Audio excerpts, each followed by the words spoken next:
So the ecofabulous house is actually the third year. This is the newest iteration.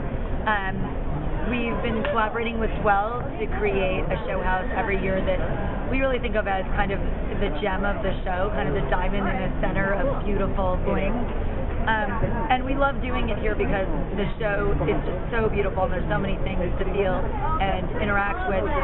But we do this house because we want ecofabulous readers and people who don't even know about ecofabulous to be able to interact and really have a contextual experience with the products that we write about on ecofabulous. Yeah.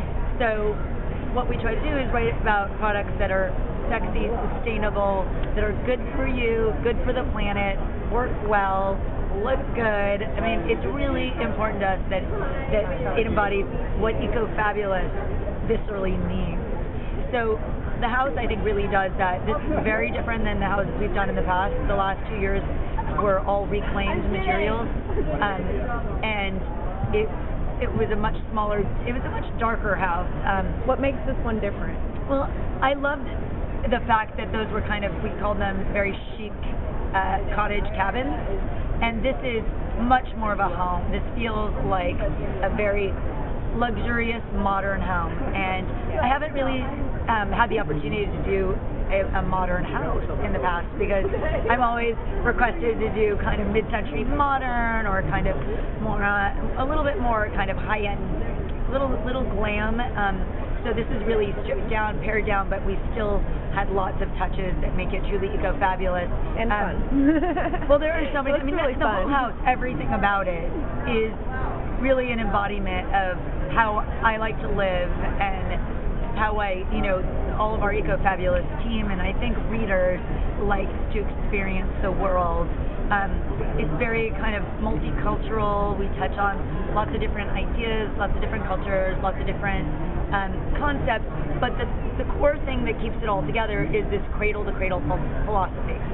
So I'm on the board of Cradle to Cradle Product Innovation Institute with which is founded by William McDonough and is really inspired by him as my mentor and as the father. He and Michael Braungart are the fathers of this cradle-to-cradle thinking that all things that come from the earth should go back to the earth either as a biological or technical nutrient.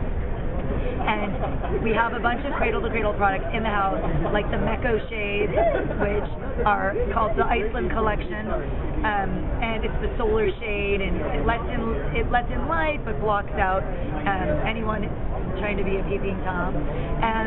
And we also have the cradle-to-cradle countertops that are ice stone, and they're 100% recycled glass with cement, and they're just lots and lots of touches. But I approach everything from a cradle-to-cradle practicality. That's where my heart is. I was always a systems thinker, so I have to think about the way everything connects, and I think that's what the house does. Can you do me a favor? Can you explain what cradle to cradle is for those of us who don't know? Sure. So cradle to cradle is a philosophy that all things that come from the earth should go back to the earth either as a biological or technical nutrient. And to really simplify it, strip it down for you, things that come out of the earth that are made by a higher power, like food and trees and all of those things should go back into the earth as detritus, the waste products. The soil reabsorbs it and it becomes food for other plants and animals. And then the other thing are things that are man-made, plastic, aluminum, things like that aren't going to be reabsorbed. You have to think about the next iteration. What are they going to become in their next life? So cradle-to-cradle thinkers always think about the full life cycle, and we also think about things that are closed loop. So, we're not dyeing things and then letting that go on into the ocean and toxify the water or get deep into the soil. Everything is closed and it's all thought about and how it affects everything else.